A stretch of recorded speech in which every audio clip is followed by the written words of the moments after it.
Good evening, ladies and gentlemen. So you join me tonight for a quick instalment of what I like to call Diary of an Equine Coach. So you catch me at the tail end. Oh no, I shouldn't use that word. It's not the tail end. I don't think we're even close. That was wishful thinking, I think.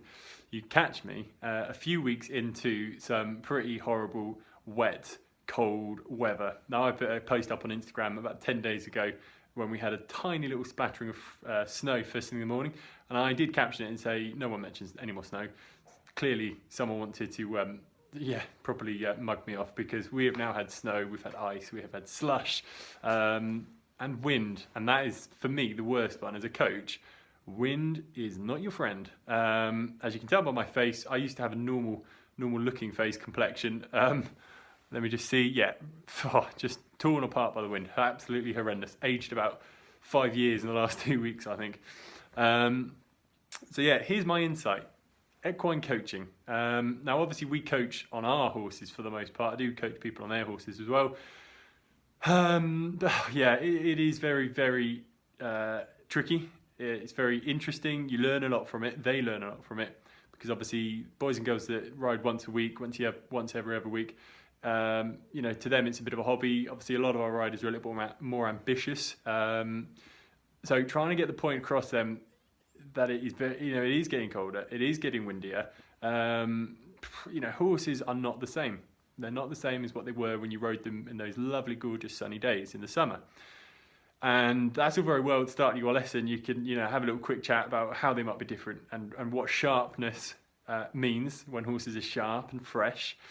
And obviously they take the point on board. Okay, fully understand. And you talk about, how you're going to chat to them and try and ride them forward so that instead of spooking, that they're listening to you and all that stuff, which is on paper is great. But when it actually happens, people are absolutely amazed at how sharp simple riding school horses or even their competition horses can suddenly become. So I'm always the first one to point out that, I think it was like last week, over the weekend, we had a few spooks, nothing major, but we had a few spooks, and some of the riders sort of taken aback because it's the first time that maybe that's happened. And I point out, look, I've ridden 6 times in the last 2 days or something. 4 out of those 6 rides ended up on their back legs, really, fresh, responding to like a leaf blowing across the arena.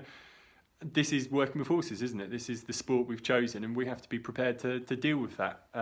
It's not always straightforward.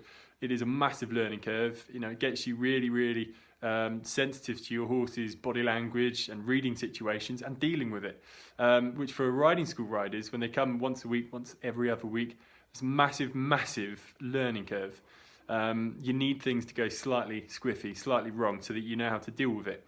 So my point of view, part of me says, it's great to coach during this time of year because people learn from it.